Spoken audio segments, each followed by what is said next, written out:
നമസ്കാരം. വയനാട്ടിൽ കൊടും ക്രൂരതയ്ക്കിരയായി ആദിവാസി യുവാവ്. കാറിൽ 1/2 കിലോമീറ്റർ ദൂരത്തോളം യുവാവിനെ വലിച്ചിഴച്ചു കൊണ്ടുപോകുന്ന വീഡിയോ ദൃശ്യങ്ങൾ പുറത്ത്. ഇന്നലെ വൈകുന്നേരം 5 മണിയോടെയാണ് സംഭവം നടന്നത്. കൂടൽകടവ് ചെമ്മാട് നഗറിലെ മാദനാണ് ക്രൂരകൃത്യത്തിന് ഇരയായത്. മാദിനെ റോഡിലൂടെ 1/2 കിലോമീറ്ററോളം വലിച്ചിഴച്ചുവെന്നാണ് ദൃക്സാക്ഷികൾ പറയുന്നത്. വിനോദസഞ്ചാരികളാണ് കൃത്യത്തിന് പിന്നിലെന്നാണ് സൂചന. പ്രദേശത്ത് വെച്ച് 2 സംഘങ്ങൾ തമ്മിലുണ്ടായ തർക്കത്തിൽ ഇടപെട്ട കുറ്റത്തിനാണ് മാദനെ കാറിൽ സഞ്ചരിച്ചിരുന്നവർ ക്രൂരമായി ഉപദ്രവിച്ചതെന്ന് നാട്ടുകാർ പറയുന്നു. കാറിന്റെ ഡോറിനോട് കൈ ചേർത്ത് പിടിച്ച് 1/2 കിലോമീറ്ററോളം ദൂരം യുവാവിനെ വലിച്ചിഴയ്ക്കുകയായിരുന്നു. അരയ്ക്കും കൈകാലുകൾക്കും പരിക്കേറ്റ ആദിവാസി യുവാവ് മാനന്തവാടി മെഡിക്കൽ കോളേജിൽ ചികിത്സയിലാണ്. 4 പേരാണ് വാഹനത്തിൽ ഉണ്ടായിരുന്നതെന്നാണ് സൂചന. 2 പേര് പുറകിലും 2 പേർ മുൻസീറ്റിലും ഉണ്ടായിരുന്നു. പുറത്തുവന്ന ദൃശ്യങ്ങളിൽ ചുവന്ന കാറിൽ യുവാവിനെ കെട്ടിവലിക്കുന്നത് കാണാമായിരുന്നു.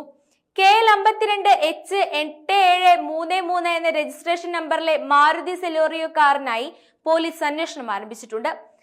വധശ്രമത്തിനാണ് പോലീസ് കേസെടുത്തിരിക്കുന്നത്. മലപ്പുറം കുറ്റിപ്പുറം സ്വദേശിയായ മുഹമ്മദ് റിയാസ് എന്നയാളുടെ പേരിലാണ് വാഹനം രജിസ്റ്റർ ചെയ്തിരിക്കുന്നത്. എന്നാൽ വാഹനത്തിലുണ്ടായിരുന്നത് ഇയാളാണോ എന്ന കാര്യത്തിൽ വ്യക്തമല്ല. കൃത്യത്തിന് പിന്നാലെ ഇവർ ഇവിടെ നിന്ന് കടന്നു കളയുകയായിരുന്നു. ആദിവാസി യുവാവിനെ റോഡിലൂടെ വലിച്ചിഴച്ച സംഭവത്തിൽ കുറ്റക്കാർക്കെതിരെ കർശന നടപടി സ്വീകരിക്കാൻ മന്ത്രി ORO കേളു പോലീസിന് നിർദ്ദേശം നൽകി. യുവാവിനെതിരായ ആക്രമണത്തെ ഗൗരവകരമായാണ് കാണുന്നത്. പ്രതികളെ കണ്ടെത്തി മാതൃകാപരമായ ശിക്ഷ നൽകും. ഇതിനുള്ള നടപടികൾ സർക്കാർ സ്വീകരിച്ചിട്ടുണ്ടെന്നും മന്ത്രി വ്യക്തമാക്കി. മാദന് ആവശ്യമായ വിദഗ്ധ ചികിത്സ നൽകാൻ മെഡിക്കൽ കോളേജ് ആശുപത്രി സൂപ്രണ്ടിനും പട്ടികവർഗ വികസന വകുപ്പിലെ ഉദ്യോഗസ്ഥർക്കും നിർദ്ദേശം നൽകിയതായി മന്ത്രി കൂട്ടിച്ചേർത്തു. പോലീസ് അന്വേഷണം ഊർജിതമാക്കിയിട്ടുണ്ട്. മാനന്തവാടി പയ്യമ്പള്ളി കൂടൽകടവിൽ ചെക്ക് ഡാം കാണാനെത്തിയ 2 സംഘങ്ങൾ തമ്മിലുണ്ടായ വാക്ക് തർക്കമാണ് ഇത്തരമൊരു ക്രൂരകൃത്യത്തിലേക്ക് നയിച്ചത്. ബഹളം കേട്ട് പ്രശ്നത്തിൽ ഇടപെടാനെത്തിയ നാട്ടുകാരും വിനോദസഞ്ചാരികളും തമ്മിലുള്ള വാക്കേറ്റം ഉണ്ടാവുകയായിരുന്നു. ഇതിലൊരു യുവാവ് കല്ലെടുത്ത് ആക്രമിക്കാൻ ഒരുങ്ങിയപ്പോൾ മാദൻ തടയുകയായിരുന്നു. സംഭവത്തിൽ കർശന നടപടി സ്വീകരിക്കണമെന്ന് K രാധാകൃഷ്ണൻ MP ആവശ്യപ്പെട്ടു. ഇത്തരം സംഭവങ്ങൾ ആവർത്തിക്കാതിരിക്കാൻ നടപടിയുണ്ടെങ്കിലും മർദ്ദനമുണ്ടാകുന്നു.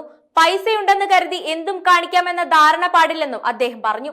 ആദിവാസി യുവാവിനെ വാഹനത്തിൽ വലിച്ചിഴച്ചത് ക്രൂരവും മനുഷ്യത്വരഹിതവുമായ സംഭവമെന്ന് T സിദ്ദീഖ് MLA പറഞ്ഞു. പരിഷ്കൃത സമൂഹത്തിന് ചേർന്ന നടപടിയല്ലിത്. കേരളത്തിൽ ആദിവാസികൾ വലിയ ക്രൂരത നേരിടുന്നുവെന്നും അദ്ദേഹം കൂട്ടിച്ചേർത്തു.